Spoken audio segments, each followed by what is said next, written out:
listening to the Bulldog Hour, getting you inside the Wilson football program with weekly game previews, recaps, highlights, and interviews. Now, here are your hosts, Joe Mays and Justin Raffoff.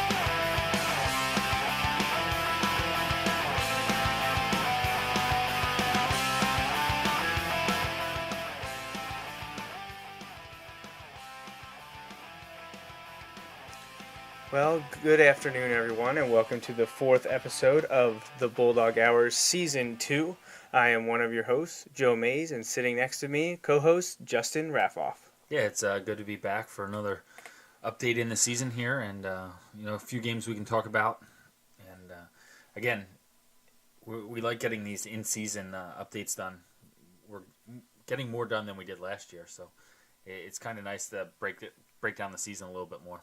Yeah, this is our fourth episode of the second season, like I said. And last year in the first season, we did a grand total of 4 episodes, and that was through the course of 2 preseason weeks and 12 games. And we're here only week 4, 6 weeks into the season, with including training camp, and we're already on the 4th episode. And we're trying to do this every other week throughout the year because people seem to like it, and we have fun doing it, and we have fun on Friday nights covering the team. So here we are again. We're going to recap weeks 3 and 4, which just wrapped up 2 nights ago. And we're going to preview weeks 5 and 6 and, just kind of go over where our future opponents are, the history of the series between Wilson and the opponent. And we'll also look back at week 3 and 4 and how the Bulldogs fared in those contests.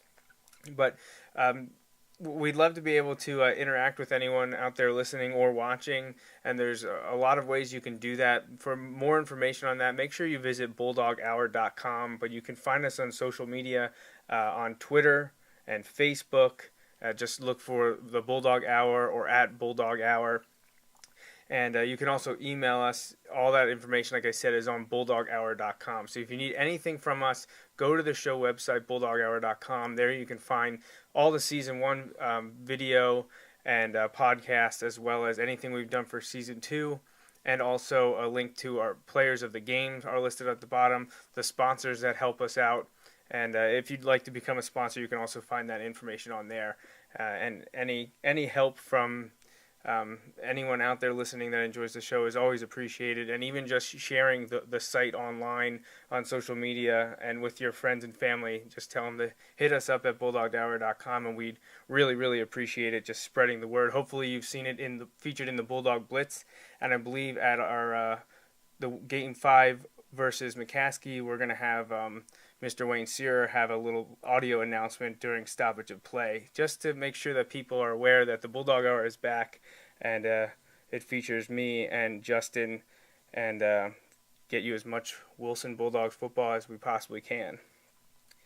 All right, so when we last left you, Wilson was 2-0 after a thrilling overtime victory over Springford, but they knew that their biggest test of the early season was coming in week 3. And that is when Wilson traveled to Harrisburg to take on the Central Dauphin Rams, who the Bulldogs fell to last year in week 3 at home at Gursky by a score of 20-19. And it was a hard-fought game, but you could tell that we went toe-to-toe with them, didn't come out on the right side, but it was exactly what we expected. It was a tough, hard-fought game. Fast forward a year later, and I'm not sure much has changed other than the venue. While the score may appear a little bit differently, it's not one of those games where you could look at the box score and know for sure how the game went. Yeah, the outcome of the game wasn't exactly what we wanted, or really anything close to what we wanted. But again, like you said, I don't think it tells the whole story. People who were there, I think, would agree with us for the most part on both sides. It just seemed to not be the Bulldogs' night. Again, last week at Central Dauphin, tough place to go. One of the top teams in the district every year, traveling to their home field to play. It's going to be tough to begin with. Then you get some breaks that don't necessarily go your way, and that makes things even tougher. But again, that's all magnified when you're playing a great team. When you're not playing the top level team, sometimes those things yeah, they may slow you down, but they don't really necessarily matter in the end result.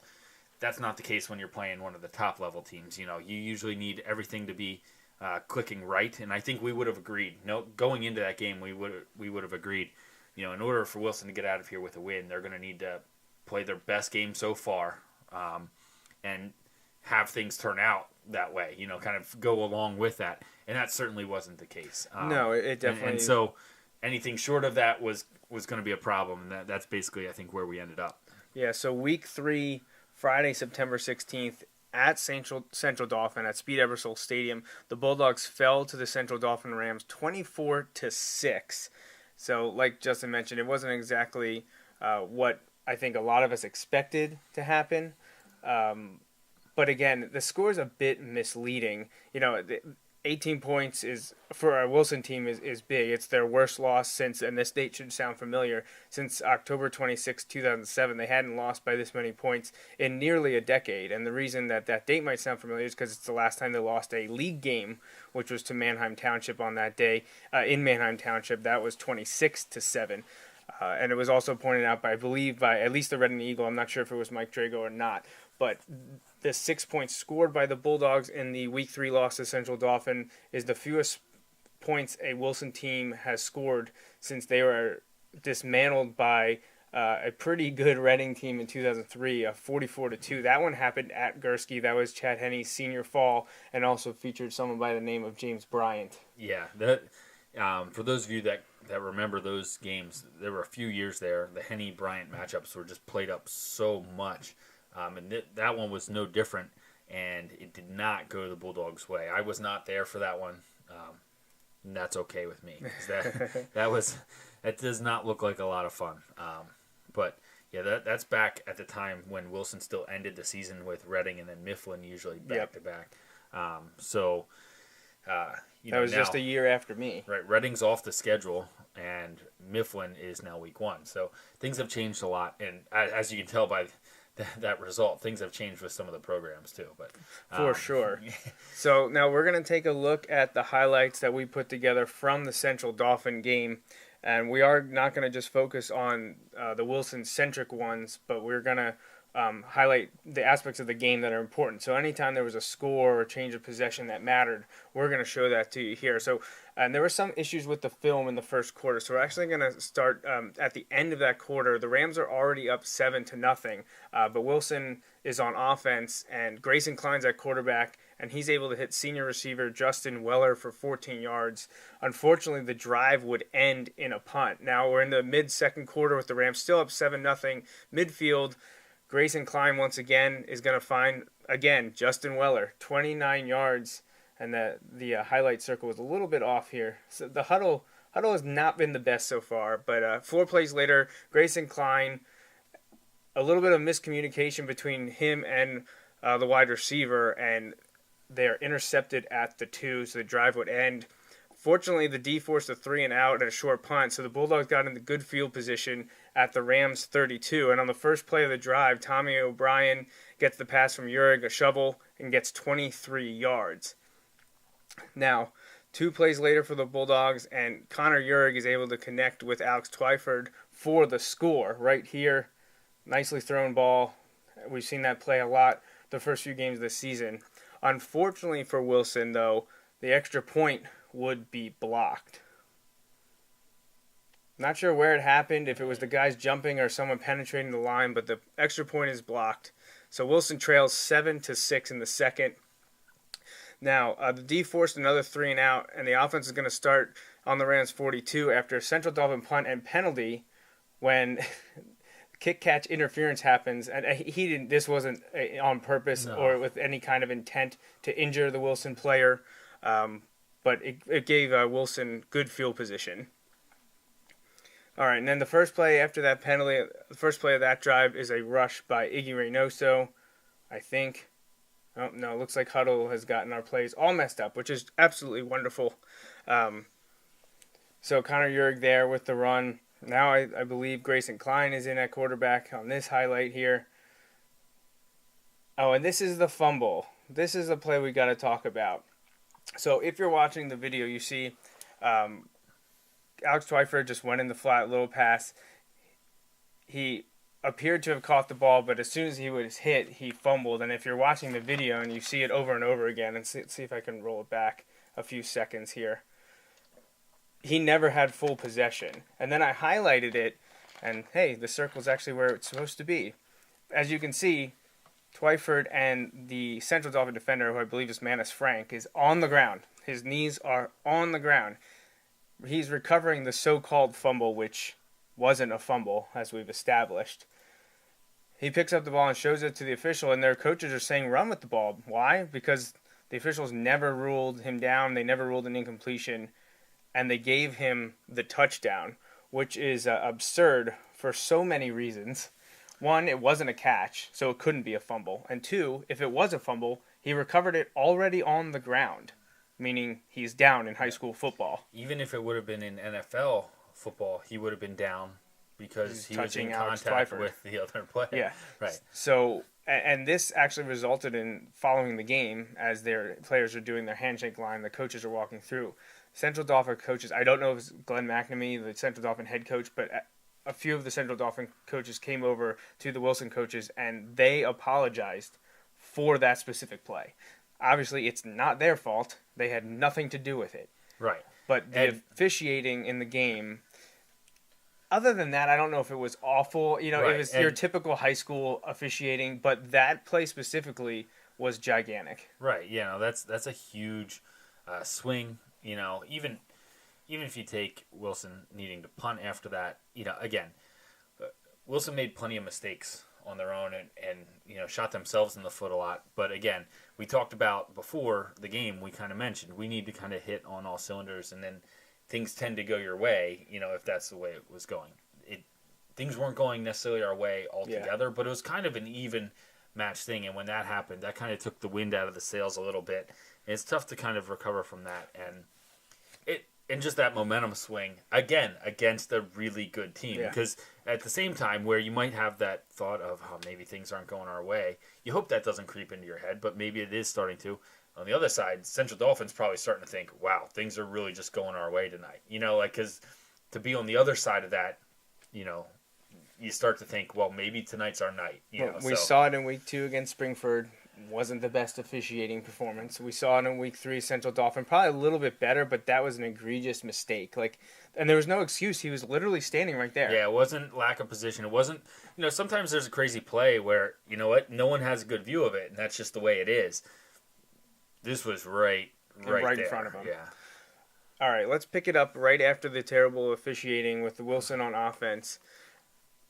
Connor Jurg is going to hit running back Iggy Reynoso on a screen that's going to go for 37 yards. It was one of the Bulldogs' biggest plays of the evening, and this got them down to the Central Dauphin 31 late in the second quarter. Now, there was a couple incompletions in between, a short completion. Bulldogs now facing 4th and 8, and Jurg is able to hit Justin Weller for a 9 to keep the drive alive. There was a 7-yard rush after that, sandwich in between 2 incompletions. And then Wilson chose to attempt a 30-yard field goal by senior kicker Nick Borelli.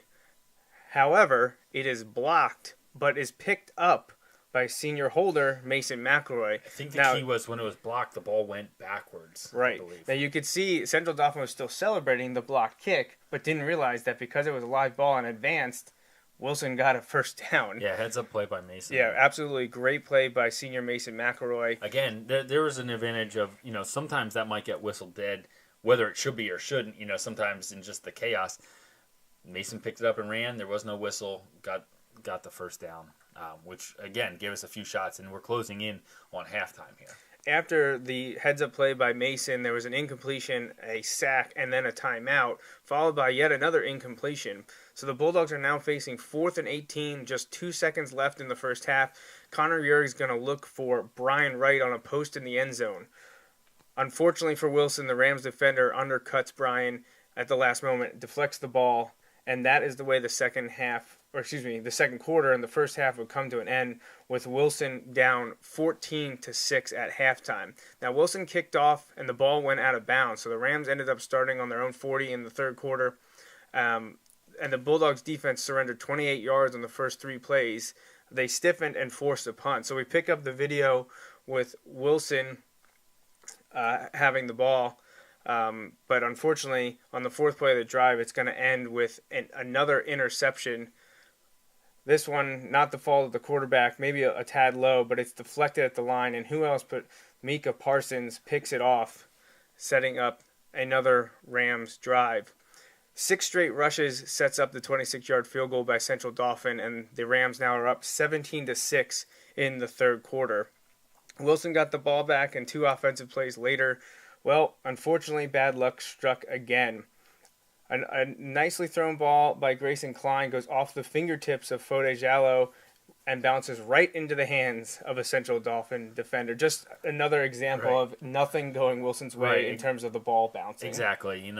You're looking, you're a couple inches from a big play, maybe jump-starting a drive there to kind of swing back and make one last run at it. And next thing you know, they're heading the other way with the ball again. It was one of those times where there were lots of things you could talk about. And we talked about this on the ride home. There were a lot of things that just, not that you're looking for what went wrong, but there were lots of things that just went wrong. And when you add all those together, that's how you end up down 24-6. Yeah, I want to jump back to the first half because other than Central Dauphin's first drive, which unfortunately we couldn't show because the video wasn't working properly, other than that first drive, Wilson defense shut Central Dauphin down. They controlled the game. They gave up, they bent on that first drive, gave up the touchdown early, but then they responded and they held them to I think 3 first downs the rest of the first half. If you look at Central Dauphin, week 1 they scored 31 points against Manheim Township. Week 2 they scored 31 points against Susquehanna Township. The offense scored 17 points against Wilson, and they scored 40-some points in week 4 against Carlisle. I believe 40-some points. I think it was more than that, actually. Okay, so their offense has been really lighting up the scoreboard, and Wilson's defense held their offense to 17 points. And 2 of the drives started in Wilson territory because of interceptions. Right. So, the Wilson defense, if you're looking for a bright spot. Or silver linings in the game. Yeah, silver linings. That's probably the better way to put it. The Wilson defense did well against some of the highest competition that you're going to get in District 3. Right. And, they methodically drove down the field again in this highlight here. And the 7th play of a drive is a passing touchdown. Now, this one was a little interesting, and the coaches didn't really understand it because as you see, as I highlighted there, the circle's not lining up properly, but you can see the Wilson defensive back, I believe it's Mason McElroy, and the Central Dauphin receiver, again, I think that's Manus Frank, get into a little bit of a pushing match, and you can see that it resulted in the Rams receiver pushing Mason, and then you see the flag come in, and you're like, oh, okay, they're going to call that. Well, they did call that. What they called was defensive holding. Defensive holding on that play. Yeah. And I remember looking at the Wilson coaches when the flag was thrown, and Jeremy Palm was like, they're going to call offensive pass interference, because he pushed off of him. And then they announce it, and then as soon as he could see them conversing, he's like, they're calling defensive holding, and he just started to shake his head. It was just one of those nights. So Central Dauphin now is up 24-6. The third quarter would come to the end with the score being the same. Wilson would go over to turn the ball over on downs. The defense again would step up, force a 3-and-out. But time became of the essence. We're in the fourth quarter. You're down by 18 points. Something's got to happen. And in 5 plays, Wilson gets 62 yards. The first is a 27-yard pass from Connor Urig to Brian Wright. We're going to take a look at that right here. It's a beautifully thrown ball down the sideline on a little bit of a go route. Brian Wright's able to come up with the ball. And then following an incompletion, Urig then able to find Justin Weller over the middle for 19 yards.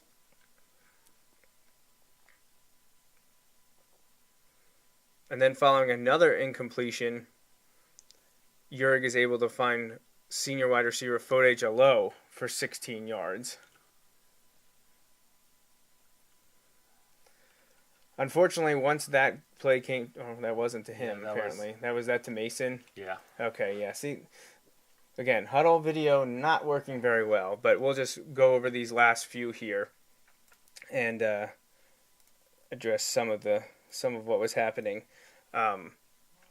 So we didn't see the video of Fode catching it, but there was another turnover by downs on Wilson following the end of that drive. The defense forced another 3 and out. And then I think the video that we actually saw was on a third play of that drive, there was a 16-yard pass from Grayson Klein to Mason McElroy, and he had some shifty moves to get them that far. Unfortunately, Wilson would turn it over on downs again, and then Central Dauphin ran out the clock. And the last part of the video you saw was the final score, 24-6. All right, so some team statistics from the loss to Central Dauphin. You know, when you look at the raw numbers without the score, Wilson... The biggest detriment to Wilson was their inability to run the ball. Yeah. The Bulldogs gained just 27 yards on rushes versus 233 for Central Dauphin. Yeah, so they were outrushed by 206 Over yards. 200 yards. That's insane. Yeah. Now, first downs, Wilson got 19. Central Dauphin had 12. Passing yards, Wilson 240. Central Dauphin 68. Total yards, relatively close, 267 for the Bulldogs. The Rams with 301. But yeah, if you get outrushed by over 200 yards and then you only lose the total yards battle by 34, that's not bad. No, the bigger thing are these ones coming up here. Time of possession. Wilson only had the ball for 17 and a half minutes, whereas Central Dauphin had it for 30 and a half minutes. Right, and think about that, 30 and a half to 17, and Wilson had 19 first downs to CD's 12. Right. So CD's drive were long and methodical, and they kept the defense on the field. You know, with the number of two-way starters that Wilson has, they had to start to feel the exhaustion, even though they're always going to be one of the best conditioned programs. Right. That'll start to wear on a defense, and those guys going two ways. Another big story, third and fourth down conversions. Combined, Wilson was 1 of 15, whereas Central Dauphin was 6 of 17. You know, third down alone, Wilson didn't convert a single third down in the entire game against Central Dauphin. That's crazy. That's a crazy statistic right there. And then the last one, red zone. Central Dauphin, 3 out of 4 trips inside the 20, they got points. Wilson, 5 times, 1 score. Yep. And like you said, a lot of that is just a lot of things coming together. You look at some of the numbers, it looks pretty even, and some of the other numbers, you can start to see the difference in where you end up at 24-6. So... Again, there were lots of things that did go wrong. There were some silver linings, like we talked about when we were watching the highlights. Hopefully, you're able to take something from that game because, again, it is against a really high level of competition, and that's not to be lost. Like when you schedule the tough non-league opponents, you're not necessarily doing it to hope you get an undefeated regular season. That's not the direct goal. Obviously that's a goal, but that's not a direct goal.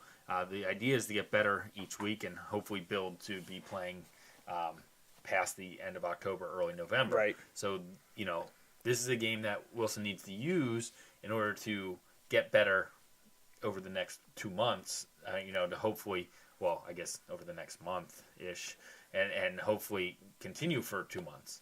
So. Some key individual stats, running back Iggy Reynoso 7 times for 19 yards. He also had 1 reception for 22 yards. Senior Justin Weller holding 6 catches for 79 yards. Alex Twyford was 3 for 11, and he had the touchdown. Connor Uhrig had the most pass attempts from the quarterbacks. He was 14 of 29 for 171 yards. And the touchdown to Twyford, he also had that 1 deflection interception. Grayson Klein was 6 of 15, 69 yards, and he had 2 interceptions, one of those being the deflection. And on defense, Fode Jolo was all over the field against Central Dauphin, making a lot of key stops. He had 11 and a half tackles, 1 of them for loss, as well as a pass breakup.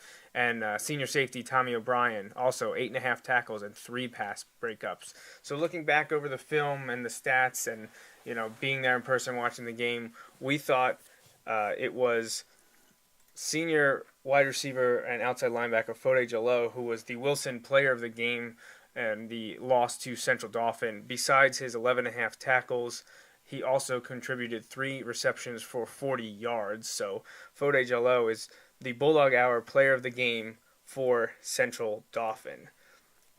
So Justin, any final thoughts about the loss to the Rams? Just... we talked about all the things that could have been or you'd like to kind of have back in that game. But again, those are the reasons you schedule the week 3 tough games so that you can learn from them. That's always going to be a big physical matchup. Both teams are coming out of there, having had to leave it all on the field because if you don't, you're not going to be successful. However, I think both teams can learn a lot from that game and move on, and I expect both teams to get better as the season goes on.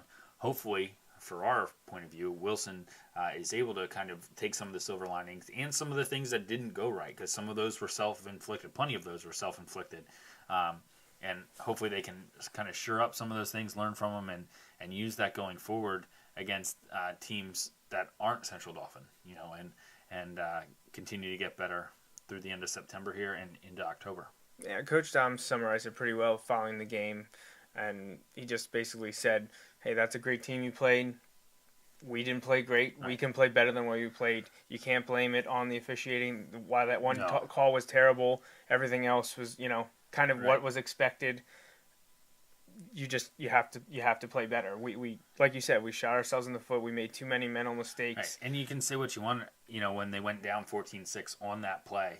But you know what? We had, with the first down after the blocked field goal, we had 7 plays, not counting the blocked field goal, 7 plays from inside the 25 or so that we had a chance at the end of the first half, and weren't able to get points. And earlier, threw an interception at the 2. That's a 1 for 5 in the red zone. It's just not going to cut it. Exactly. So there are plenty of things to get better. Just finally, after last year's week 3 game, that was one where you walked away and you felt like, it was tough because you felt like you played good enough to win. You just didn't, and those are always kind of the really tough games. This one, it's hard to walk away from that game, all the other things aside, and be like, oh, we were the team that deserved to win that game. It just didn't really have that feel to it. And that's unfortunate because I don't think that's the potential of this team. I just think that's just the way it played out that particular Friday night.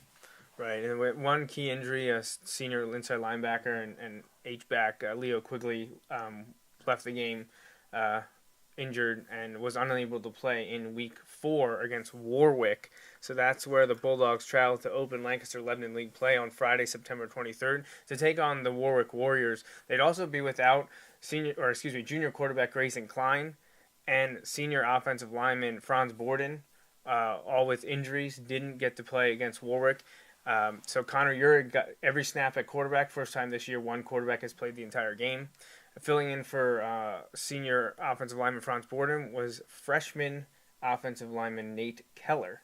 And we also got to see a lot more offensive plays from freshman running back Abdul McFoy. Yeah, so a couple young guys filling in as the Bulldogs open league play. And typically offensive line is not a spot where you see that far of an underclassman get some looks. Usually we've had some freshmen, especially at skill positions, that have Ian gotten Firestone, some time. It comes to mind. Right. We've seen actually one of the bigger ones, I believe Colton Weaver, as a freshman, started at linebacker. Which, again, another spot which is really kind of crazy, especially when you take into account how important those positions are in the Wilson defense. But, offensive line, it's a different level from, ninth grader who would have been playing middle school last year. So it's a big jump from middle school football to varsity football. But hey, you know what? You need somebody to step in there when the other guys go down, and it's kind of that next man up. That's kind of cliche, but that's kind of the way it is. We need to be able to step in there and fill it in. And I think, unfortunately for him, Franz Borden has a pretty significant ankle tweak that he could be held out this week as well. I think it's up in the air at this moment, but we could see freshman Nate Keller playing once again this coming week, week 5, as the Bulldogs return to Gursky to host Lancaster McCaskey, who we'll talk about in just a bit. But back to week 4, Friday, September 23rd. Wilson goes to Warwick, 57-game Section 1 winning streak on the line, and this one was close, a lot closer than I think some expected, although Warwick is a much improved team this year. They've been flying pretty high, and when we profiled them on the last episode on Season 2, Episode 3, that Warwick is they've been putting up the numbers. While the defense been a little iffy, they've scored 50-plus in back-to-back weeks against Garden Spot and Ephrata. And Wilson always has a tough time going to Warwick for whatever reason. Wilson just struggles inlet it, and I don't know what it is. I can't explain it, but let's take a look at some of the highlights from the game against Warwick, if you will allow me to do so, Huddle. All right, here we go.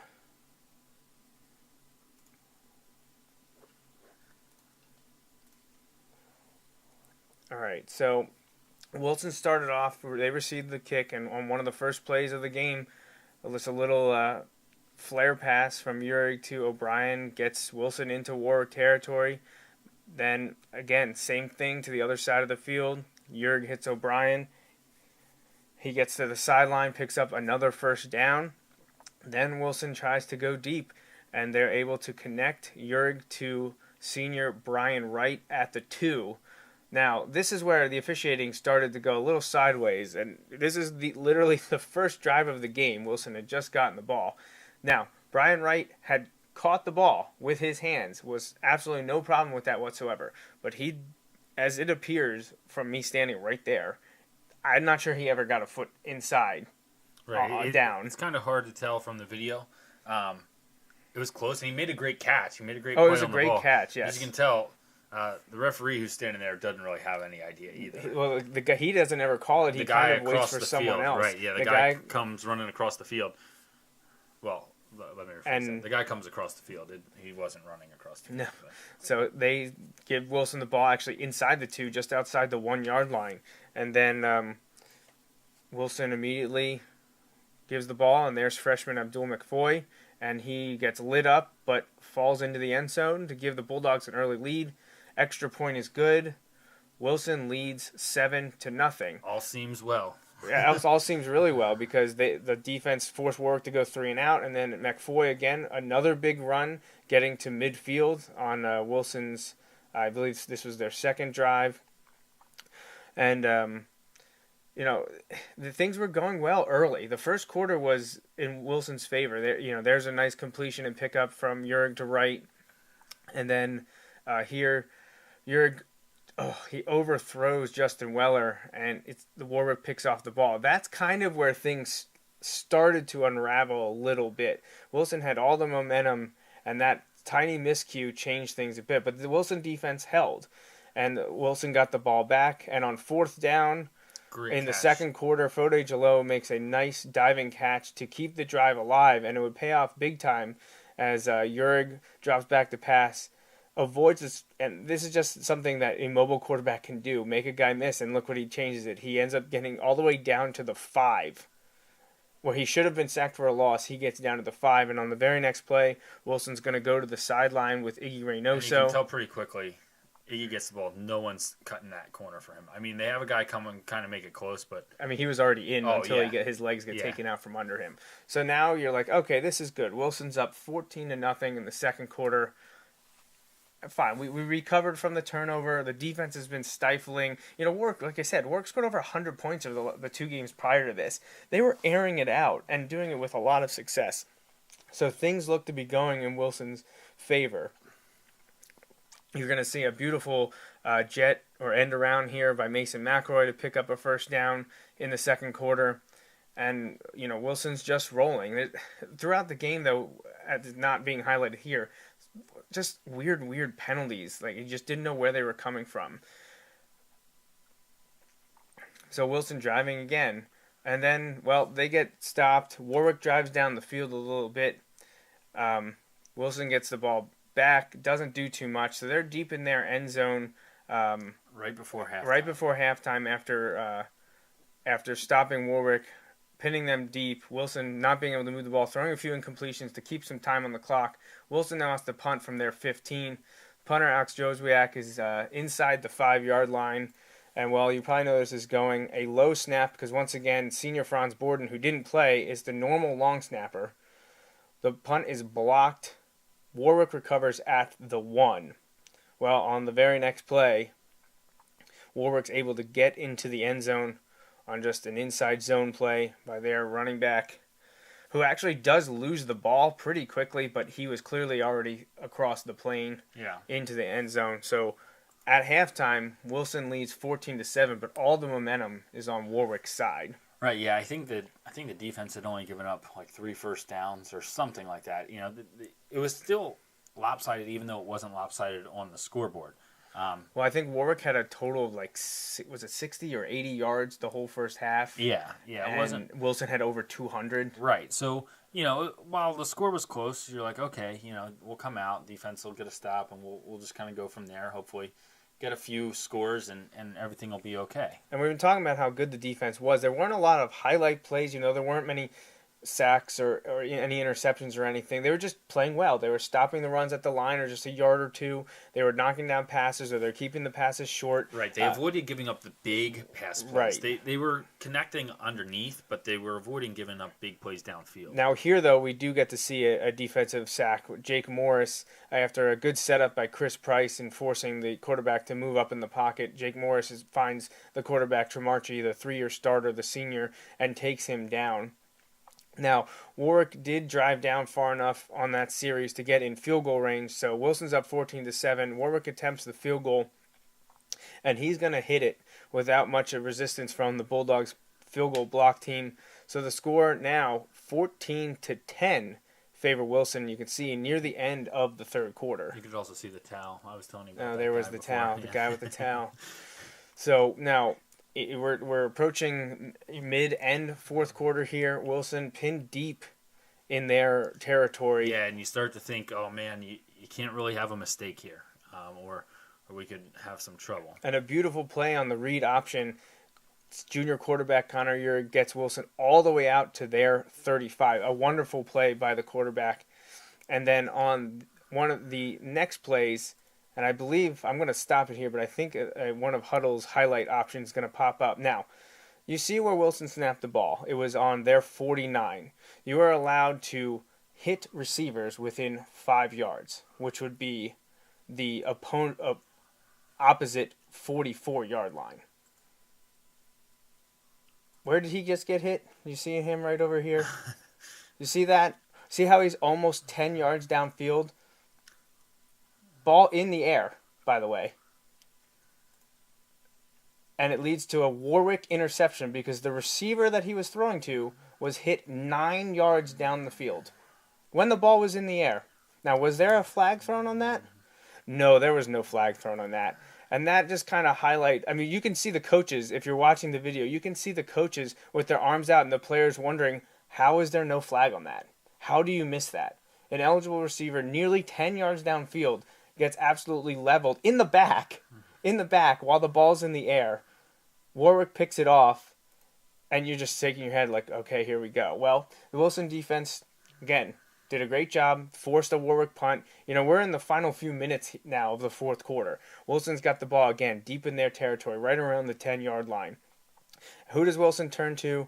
Senior running back Tommy O'Brien takes a nice little swing pass and picks up a huge amount of yardage. He goes, I think, nearly 60 yards, maybe even closer to 70 yards, and is finally tackled inside the Warwick 35-yard line. So you're thinking, great, this is what we needed. Well, unfortunately, Wilson would either punt or turn it over on downs deep in Warwick territory with about a minute to play. So Warwick got the ball back.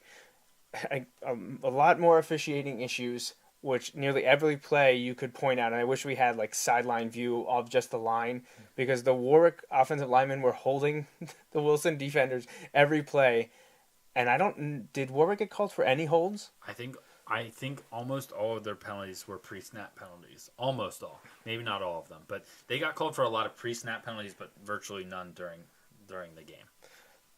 So, last play of the game, I should say during which the play. Some people say probably shouldn't have even happened because of what was going on with clock management, and we don't really know what the refs were doing. But at one point there was 3 seconds left, then there was 0.4 seconds left, then there was 4.5 seconds left. They bounced around, and we just couldn't really understand what was going on. All of which came on a pre-snap penalty right, with less than 10 seconds left. I don't know the rules well enough to know what exactly the ruling should be. Right, when is there a case. 10-second runoff? But also, in reality, they were tackled inbounds on that play. Right. So if there isn't a penalty, game over. Right. So they basically were awarded. They basically were play. given one last play. Right. And this is the last play. We're on the Wilson side of the 50. It was snapped, I think, around the 43-yard line. Their senior quarterback scrambles, and he's going to get hit here by soft linebacker Nick Johnson. When he ran past the line of scrimmage, I had a sense of relief because I was pretty confident he wasn't going to run 45 yards in for the touchdown. But if he heaves it up, who knows what happens? But you never know. And again, not the prettiest of games, but we'll take the outcome. 14-10 win for Wilson. Like you said, the games against Warwick, it seems like every year, or at least every other year. The ones at Warwick. And the ones at home I don't ever think are an issue for whatever reason. But man, the ones that are at Warwick are just 2012. I've talked about that one many a times. That one was crazy. And Jimmy Brooks went off in the second half. A lot of it has come at the end of the season, which you get when you're there. You have so it means it's their senior night. You have all the kind of emotion, all that kind of stuff. When it's at Wilson, it's Wilson's senior night. Right. Now here it's the first league game as opposed to first league game. I don't like you said the first half. Everything seemed to be going. I shouldn't say everything seemed to be going Wilson's way, but enough. More so than the week before at Central Dauphin, things were going, and then the block punt. But even there, Wilson had more things going their way. It just they were still off a little bit and couldn't quite put everything together. However, that being said, when the time to make plays came up, they seemed to always make enough big plays. Whether that's Tommy running the ball 60 unfortunately yards. It wasn't on the scoreboard fast. Right, exactly. Won it. Exactly. But, whether it's Tommy getting us out of literally the shadows of our own goalposts late in the game up 4 points, or whether it's, some linemen making big plays in that last drive, putting pressure on the quarterback, or knocking the ball down. Great coverage on, I think, the second or third to last play, I guess, when they threw deep inside the 10, and we had two guys right there who knocked it down. Like, we were able to make enough big plays, which is good, but again, not necessarily the whole product that you're looking for. Right. So some of the stats, and I know the statistics were a little up in the air with some issues that we were having in the box. We'll just blame Justin for it. Wilson 16 first downs, Warwick 10. Rushing yards, Wilson doubled up Warwick 164 to 82. Passing yards, Wilson 205, Warwick 80. So you can kind of see Warwick had a grand total of 162 yards for a team that had been airing it out and blowing the doors off of teams. Well, 2 of the first 3 weeks, and the game they lost was against Manheim Central, who is one of the best teams in the probably state. The Section 2 favorite, and easily, and probably the district favorite. Right, is going to be one of the district favorites at 4. Are they at 4? I think. Are they 4? I don't know. I don't know. I don't know where they are. We'll go with 4. But yeah, Warwick 162 yards. Wilson had 200 more than 200 more than the 369. So Wilson was moving the ball, but they weren't capitalizing in the red zone again, or not even necessarily inside the 20. It was kind of inside like the 35. Right. Like Wilson would get down to the 35 or closer and just couldn't do anything. Not close enough to kick a field goal, but close enough where you were usually going to... Well... It's not that they got down there to fourth down every time, but they had their chances and just couldn't finish the drives. Wilson also gained that many yards having the ball less time. Wilson had the ball 20 minutes, 12 seconds. Warwick had it 23-42. Now, not a huge difference like last week against Central Dauphin, where the discrepancy in time of possession was huge. This, relatively close. But again, third and fourth downs, Wilson 3 of 13 combined, 2 of 10 on third. Warwick 5 of 14, not great, but better than what the Bulldogs were doing. Red zone, Warwick scored the touchdown at the 1 after the punt block, and they got that field goal. Wilson went 2 of 3, Right. It just, that interception again, it's unfortunate that you're looking for points and that happens, but individually, some players were able to get it done. Now, we talked about Tommy O'Brien. He kind of got it going. A lot of it was done through the air with little quick passes, either shovel pass or the flare passes.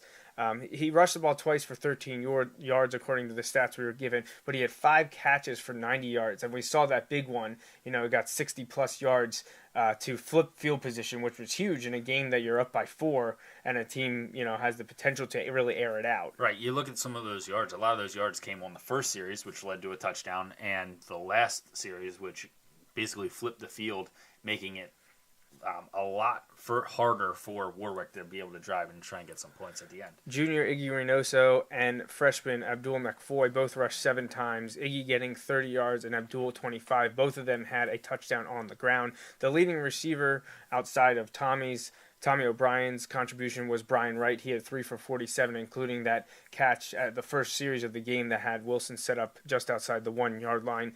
Connor Yerg, again, he's the only quarterback that played because Grayson Klein was out with an ankle injury. He was 14 of 28 for 205 yards. He had the 2 interceptions, the one which should never have been called an interception because the receiver was attacked downfield.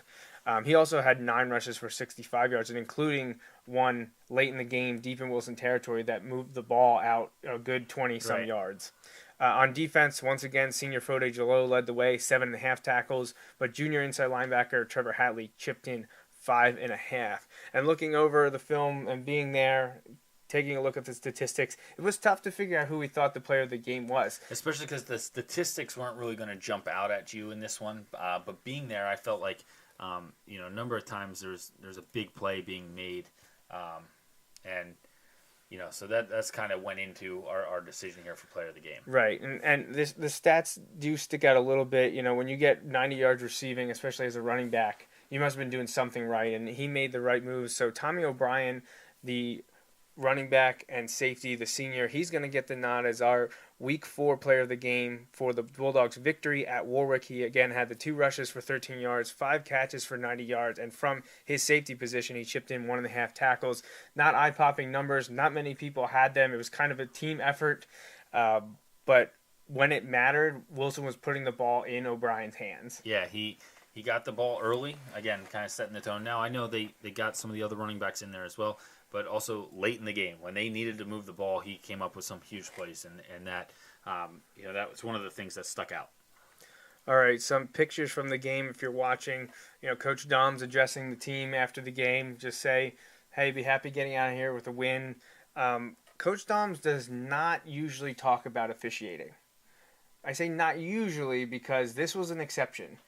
He was very, very displeased about the egregious non-calls that were happening, and we highlighted some of them.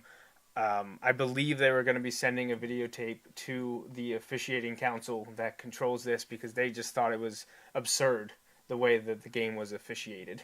Yeah, and like you said, it's one thing, you hope for consistency because with consistency, at least he can make adjustments. And I think that may be where some of the frustration comes in.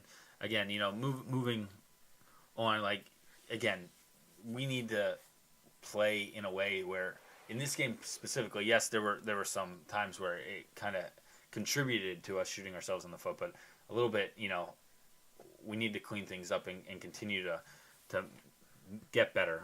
You would have liked to seen a little bigger step in the right direction following the Central Dauphin game.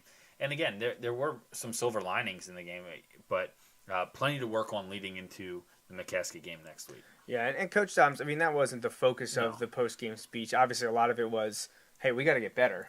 You can't have these. You can't put the game in the officials' hands. Right. You'd never want that. Right. And unfortunately, the last 2 weeks, that's happened. It was kind of a little bit more ridiculous, the Warwick game.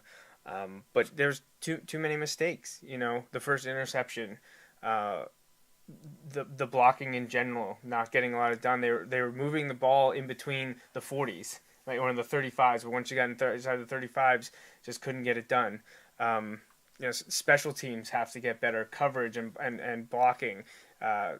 Every facet needs improvement, and that's kind of where Coach Downs was going. Hey, this is on us. We need to get better. And now they're in the midst of league play, 4 weeks in. These issues shouldn't be happening. On a lighter note, I know I said post-game when I sent it out on Twitter, it wasn't pretty, it wasn't easy, but Wilson was able to get their 58th straight Lancaster-Lebanon League Section 1 victory. So we thank Jean Ventura for stepping up and allowing me to take a picture of his jersey number. And I'll be hunting down, hopefully, following the Week 5 match versus McCaskey for whoever is wearing 59, because I hope that streak's not coming to an end anytime soon. So, we mentioned them now a bunch of times, but let's take a look at Week 5 and 6. Again, Wilson returning home to Gursky Stadium on Friday, September 30th. They'll host JP McCaskey, who is currently sitting at 2-2 following their Week 4 loss to Lancaster-Lebanon League Section 1 foe, Conestoga Valley. But McCaskey, much better this year, for sure. Definitely. I think new coaching staff there, correct? I believe you are correct. Yeah, I think so. We have a new coaching staff there. Started out Week 1 against State College, who is,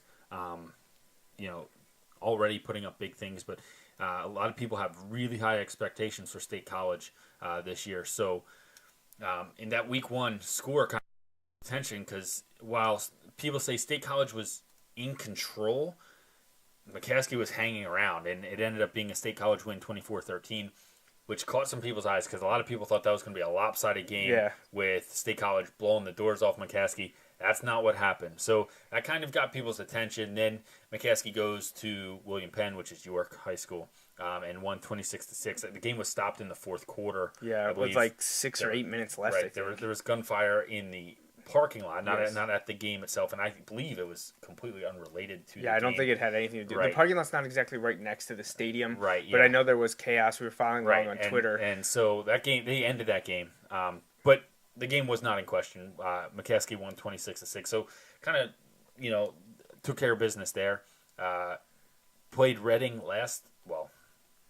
in week 3, in week 3, and housed them. Won really big, 41-19. And then Conestoga Valley, who is also up this year, kind of like Warwick, who is, teams that had been doing poorly for a few years. I think Conestoga Valley might have a 4-year starter at quarterback or something like that. Stoltzfus. He might be a 4-year starter. He might be 3. Sure. I think he's been the quarterback a few years. It's at least 3. It's at least 3. And so, a lot of people are talking about Conestoga Valley's high-powered offense. They put up 43 points against McCaskey, so, you see that there. But they were able to score 21, so McCaskey lost that one 43-21. But again, coming in 2-2 with promising signs of a step up from last year's team, which really struggled. Yeah, McCaskey's 2-2 coming to Gursky for the 44th all-time meeting between the squad. Wilson leads this one 35-7-1. The last time these teams played, just last year on September 25th. At McCaskey, Wilson came away with the victory 38-7. Now you got to go back a ways. We're talking 13 years, nearly to the day, for the last McCaskey win. It was the same season that we mentioned earlier in the show where James Bryan and the Red Knights got the better of Chad Henne and the Bulldogs. Well, McCaskey repaid the favor earlier in the year. On September 26, 2003, McCaskey at home in Lancaster beat the Bulldogs 31-14. So that game nearly 13 years ago was the last time the Red Tornado have beaten the Bulldogs. And again, for people who don't remember, that was the time where McCaskey was producing Division I football players, not just Division I basketball players. They were producing Division I football players. This was after Patterson at quarterback, but they had some receivers and some other skill guys who got some looks there. So, I know that's a long time ago, but again, McCaskey, you can't overlook them. They're much improved, and it's going to provide an opportunity for the Bulldogs again to show growth from the last 2 weeks. We're looking for that opportunity to get better. McCaskey's going to make sure you're doing the things you're supposed to do, or they're going to be you're going to find yourself in a game and kind of like last week. Yep. You end up having to hope you make enough plays to come out on top. Following the game at home versus McCaskey in Week 5, the Bulldogs on October 7th will travel to Millersville to play the Penn Manor Comets. They are sitting at 1-3, and that's significant because this past week, Week 4, they were at Lebanon, and they got their first win since October 2014. Yeah. The Comets have been riding a very long losing streak. They went 0-10 last year. They started the season 0-3 this year. I think they lost the final 2 or 3 the year before. I think they started a losing streak that started at Wilson, I think, that year. It would have been at Penn Manor. Okay, against Wilson. And then I think they might have lost Week 10. Which would have been 8. So I think that was a 15-game losing streak. Right, I think. Because I think they lost, and then that dropped them in the district rankings, and they ended up having a really tough matchup, losing there. I don't remember exactly, but... Yeah, 15-plus game losing streak for the Comets. But to get that first win, they had some struggles early in the season, but to beat Lebanon, who's new to Section 1, was a step in the right direction. And they did it convincingly. Yeah, absolutely. They did it 48-12. And they'll actually have a chance to get their second win. They go to Hempfield this coming week, Week 5.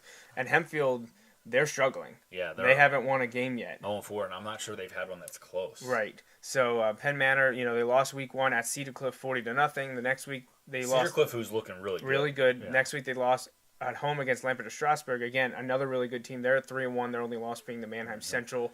Then they were actually really competitive at Dallastown, who I believe is undefeated. At least they were when we were doing the research for this. And a late interception return for a touchdown gave Dallastown an expanded lead. So the Comets lost to Dallastown 23-13. Dallastown's supposed to be one of the best teams in York. So you kind of see it starting to turn around for the Comets there. Then they go out and just house Lebanon at Lebanon 48-12. And like I mentioned, they have Hempfield this week, week 5. And we'll see what they could do. So the Comets could be hosting the Bulldogs coming off of 2 consecutive wins. Right, and starting to put things together there. So, again, another team where, momentum seems to possibly be moving in the right direction.